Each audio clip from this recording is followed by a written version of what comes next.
tired of packing the same old picnic and tailgate fare? Well, don't worry. Today I'm going to help you think out of the picnic basket with some great portable new recipes. For either excursion, tangy pulled chicken barbecue sandwiches make the cut. I'm sandwiching the chicken on homemade beer bread from a loyal viewer's recipe. And then, quick fix refrigerator pickles on the side. Another outdoor eating favorite, my sweet Two Melon Prosciutto salad. It's a version of the classic appetizer. I added some salty feta to tie it together. Think soup's too tricky to transport for an outing? Think again. My chilled pea soup with mint, curried shrimp, and peanuts packs up beautifully in a mason jar. One for everyone. Finally, my own Sara Moulton picnic tips. Some simple secrets for how to pack food to go. Picnic and tailgate recipes. That's today on Sara's Weeknight Meals.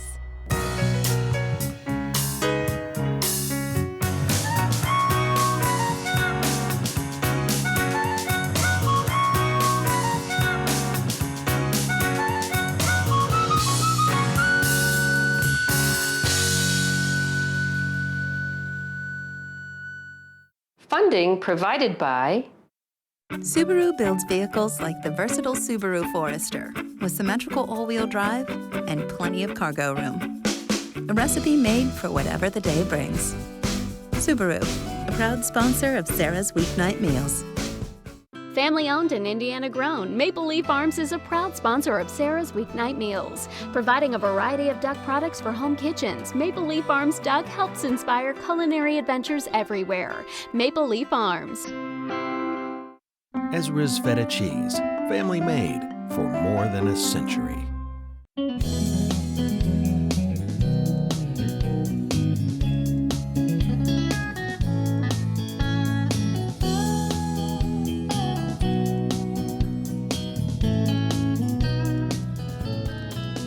Hi, I'm Sara Moulton. Welcome to Sara's Weeknight Meals.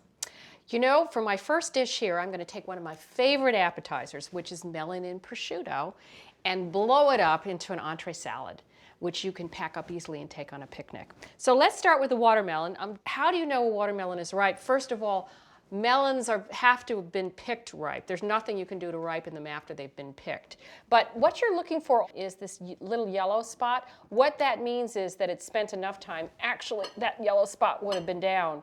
It spent enough time ripening that it got sort of that blonde spot in the bottom, because that blonde spot never saw any sun. And as for a cantaloupe, smell the stem end, and it should smell like cantaloupe. Of course, if it's overripe, it will also smell like cantaloupe, but there's nothing you can do about it at that point. Okay, so I've already cubed up some cantaloupe, and now I'm going to cube up some watermelon. We got these little guys, which are very easy to work with, and their seeds are pretty soft, so you don't have to worry about, really removing them. Okay. I'm going to add something to it also that's not usually in there, which is fresh mint. I just think, what a nice addition. So why don't I finish up with the mint? I'm just going to take some leaves off and rip them a little bit. Okay. There we go. Now, I'm going to get my prosciutto ready. And we got some prosciutto. We got it sliced at the store. And we just asked for it to be sliced a little thicker. I'm going to shred it rather than chop it.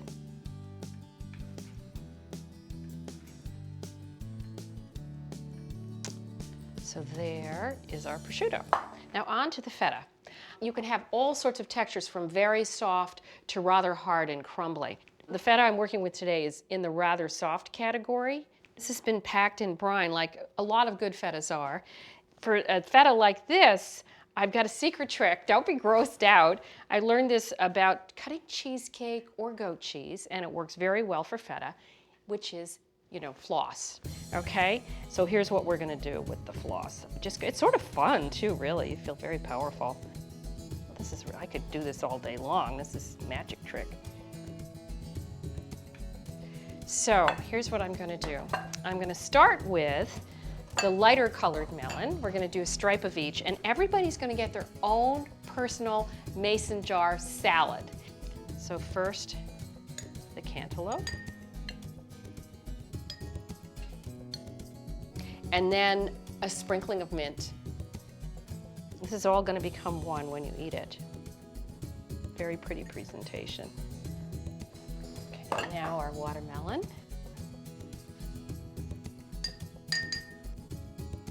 Oop. Then the feta cheese. I just love its salty, tangy, sharp taste. And this particular creamy kind of feta, I'm wild about. And finally, the prosciutto. So now we're layered. Ooh, that's so pretty. I am going to make the dressing. It's not really a dressing, it's a drizzle. We're going to start with a fresh lime. We want a tablespoon and a half. And a hefty pinch of salt, and my paprika, half a teaspoon. I need 5 tablespoons of extra virgin olive oil. This is one of those times, reach for the good stuff, because you will taste it and appreciate it. I'm just gonna whisk it, and I'm gonna take a tiny taste to make sure I've got enough. You don't really need a lot of salt, because as we know, we got a lot of salty ingredients in there. Wonderfully smoky. Okay, now, before we go on our picnic, we just drizzle a little bit down there, and it will work its way down. As you stick your fork in, you're going to sort of push the ingredients down, and they will mix themselves up. So there you go, my 2 melon feta and prosciutto salad. Perfect for your next outing.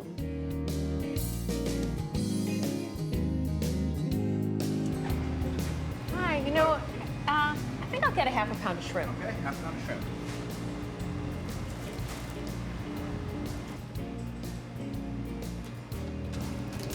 Thank you.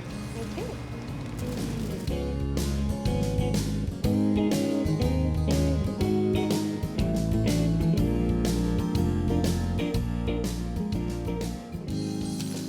You probably don't think about taking soup on a picnic, and cold soups generally, I just don't get them. They taste like sugar. But I'm gonna make a really wonderful option here. A cold pea soup that's got buttermilk in it. So refreshing and very, very, very light. But it's the garnishes that put it over the top and make it worthy of taking on a picnic or a tailgate. So we're gonna start by cooking my onion. This is a very quick soup.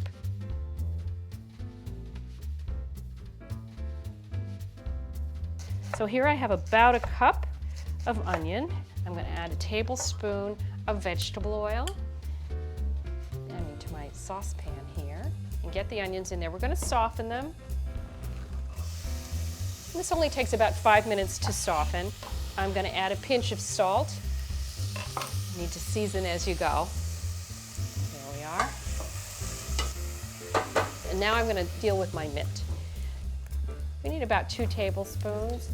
It doesn't have to be nicely chopped because it's going in the blender. All right, my onions are almost softened. They're just about there. They get sort of translucent, so I'm gonna add my peas. Now these we've actually defrosted, but you could add them from the frozen state. It wouldn't be terrible. So if you're in a rush, this is a very quick soup to make. The only thing that's slightly time consuming is chilling it. In goes my stock, 2, and then a half cup. So we're just gonna simmer the peas for a few minutes. They've already been pre-blanched, so they're in pretty good shape already. All right, let me heat up my pan for the shrimp. So we're gonna do a shrimp garnish. Well, it's not really good, well, it's a garnish, because the main thing is the soup. And we're gonna do shrimp that we've tossed in the spice mix called garam masala. Generally what garam masala is it's an Indian spice mix. So we have cardamom pods, cloves, cinnamon, fennel, nutmeg, bay leaf, and cumin. And it's a spice mix that they use in India for many different kinds of dishes. Let me put a little oil. You never want to heat up a nonstick pan without oil. So I'm going to put a couple tablespoons in. Okay, so here goes a tablespoon and a half of garam masala and a pinch of salt.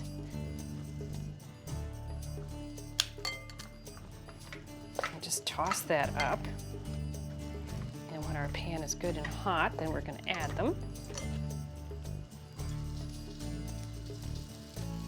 And these just take a few minutes to cook. So while the shrimp is cooking, I'm gonna go get my carrot salad together. And it consists of just a few ingredients. Shredded carrots. My favorite way to shred carrots is using the grating disc of a food processor. It's 2 teaspoons of fresh lime juice, some salt, and 1 teaspoon of toasted sesame oil.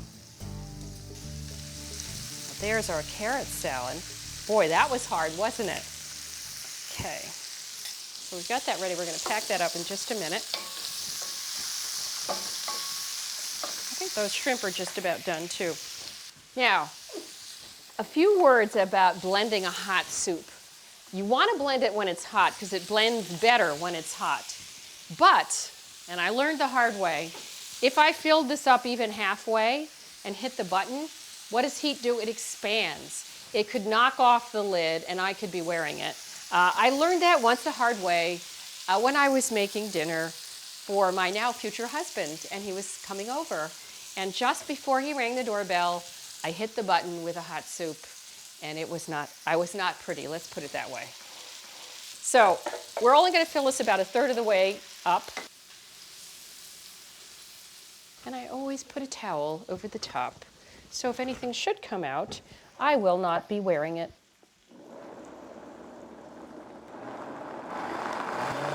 I just remembered one thing I forgot. We need to add some of the mint because we want it to go in there. Peas and mint are a match made in heaven.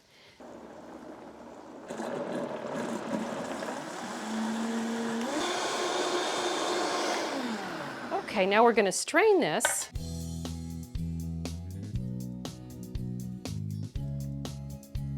And now my second batch of peas. There we go.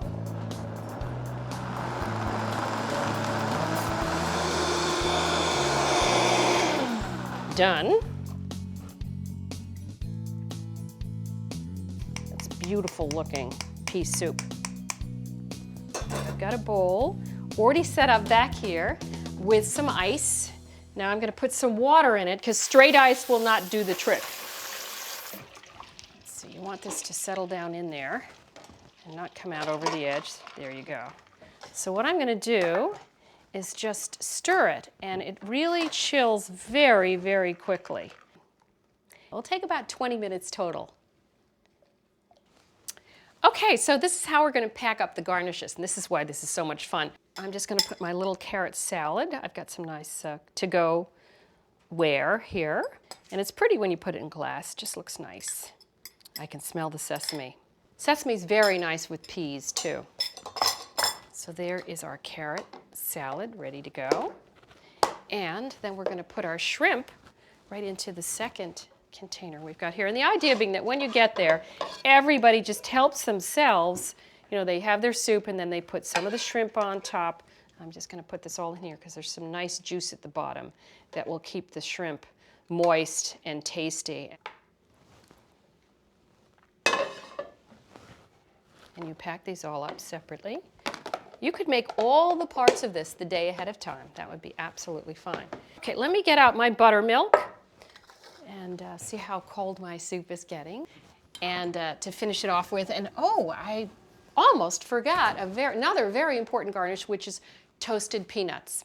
And they are in the oven. I toasted them earlier. Here they are. These take just 10 minutes at 350. We're just, you know, intensifying their flavor and giving them a toasty taste. I'm gonna let them cool off for half a second, and then they'll go into a jar as well. We'll put them in their own mason jar. Boy, we put mason jar folks in business. Okay, let me see how we're doing here. Yeah, that's looking much better. And we're gonna add a little bit of buttermilk, 2/3 of a cup. Let me add a little bit of salt and pepper. But I love buttermilk because it's a dieter's delight, because it has the texture of heavy cream with the calories of skim milk. I mean, it just doesn't get much better than that. Okay, we're good to go. I told you that was a fast process. So here we go into the measuring cup. Ooh, isn't that beautiful? I just love it. I'll just show you one. Wow, and look how thick that is. You want to leave a little room on top so that at the picnic site, when somebody wants to garnish, they have room. Let me get the last part of this together, which are the peanuts. And if you don't like peanuts, you could use cashews, you could use whatever nuts you like. You could use no nuts, that's fine too. So there you go, my chilled pea soup. Perfect to pack up for a picnic.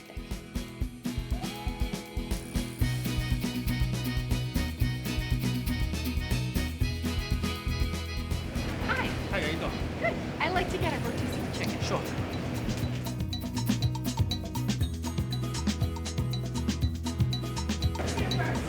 There you go. You're welcome.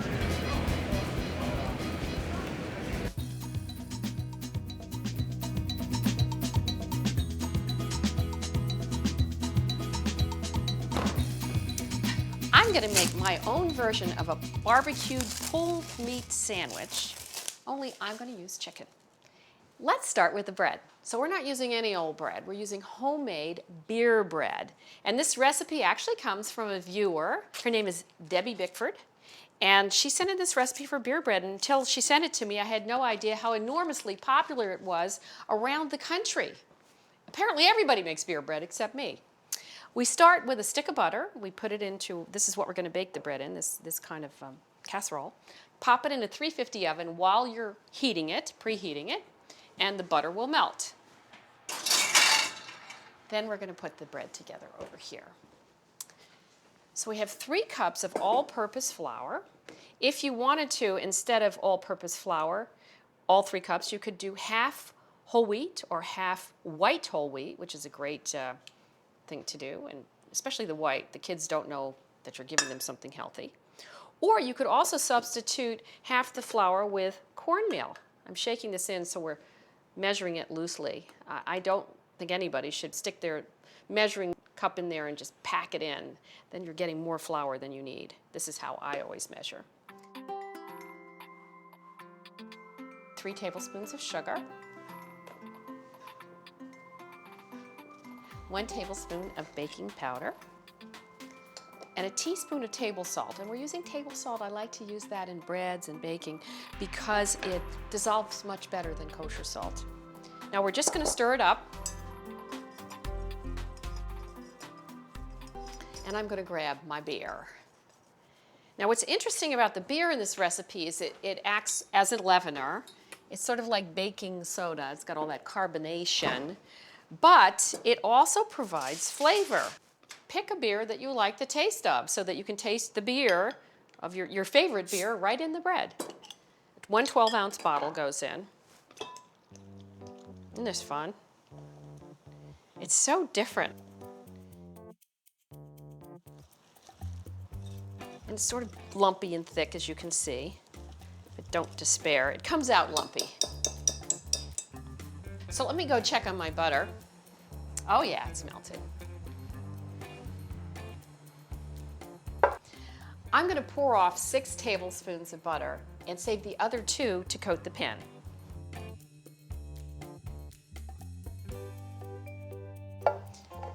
Okay, so now the batter goes into the pan and it's really thick. We're going to do our best to smush it out. You see it slithers around because of the butter.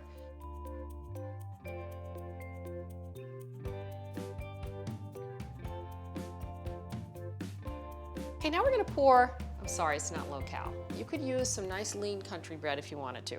Pour the remaining butter that you saved back. There you go. I'm going to pop it in the oven at 350 degrees for 20 to 25 minutes. It looks like terrible, doesn't it? But don't worry, it's going to be wonderful in the end. Okay. Now it's time to make some pickles. So the cheat for the bread is use store-bought bread. I'm going to come down and make some homemade pickles, but the cheat for the pickles would be buy the pickles.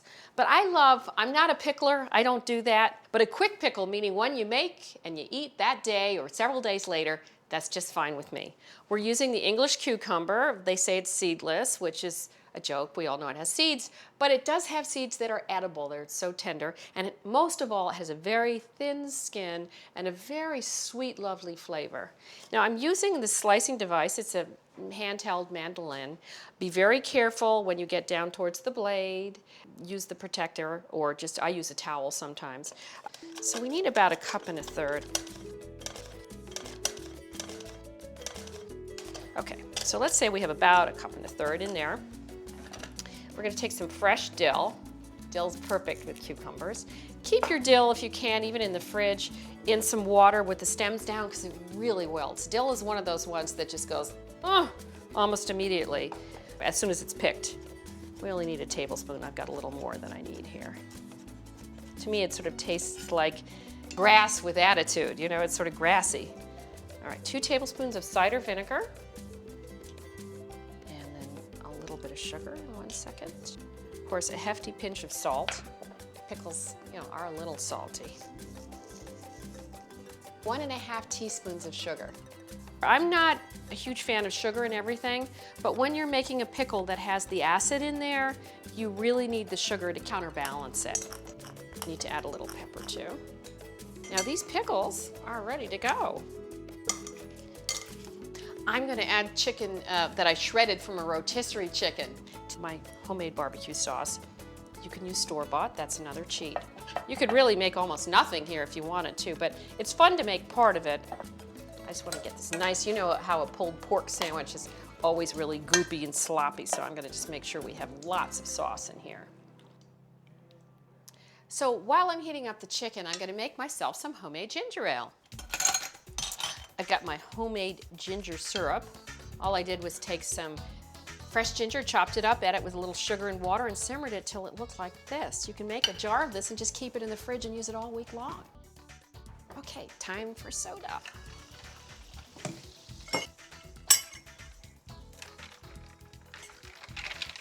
Ooh, okay. Let's assemble the sandwich. I'm going to start with the bread.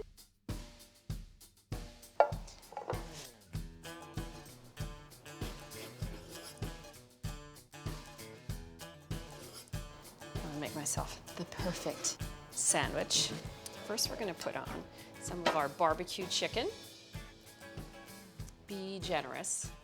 I mean, after all, it is chicken. And then some of our pickle.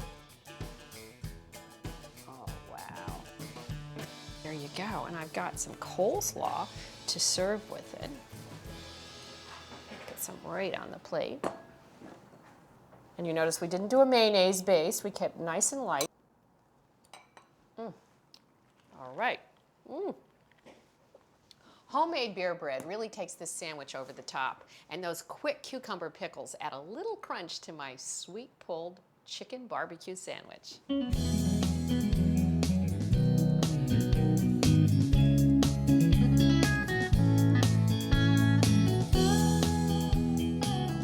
Over the years, people have asked me for tips about how to pack a picnic or a tailgate, and I have come up with a game plan that will make your portable feast a huge success. So let's start with the MVP of the picnic packing world, the cooler. We all know that it keeps cold things cold and fresh, but it can also keep things hot. And how do you do that? You're going to heat it up with some hot boiling water there.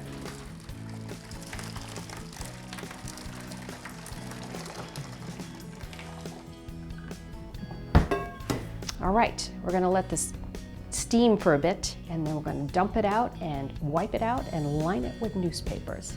A totally cool Dutch oven will keep that delicious cooked stew safe from spilling, and you can reheat it right over a fire or barbecue. Secure the top with rope made from plastic wrap, and then put it into your new portable warmer. Hot soups can go in travel coffee mugs and stay hot for hours. Plus, everyone can have their own. If you want to keep things cold, just freeze your water bottles. First, they can be your ice pack, and then as they melt, they're just delicious cold water. Are you taking a pie or a quiche on your picnic? Well, hey, just put it in your bamboo steamer and put the top on. What a great way to carry them, plus which this looks so cool for presentation at the picnic. I'm Sara Moulton. Thanks for joining me in the kitchen today. I hope you'll put to good use my recipes and tips for picnics and tailgates. See you next time for more of Sara's Weeknight Meals.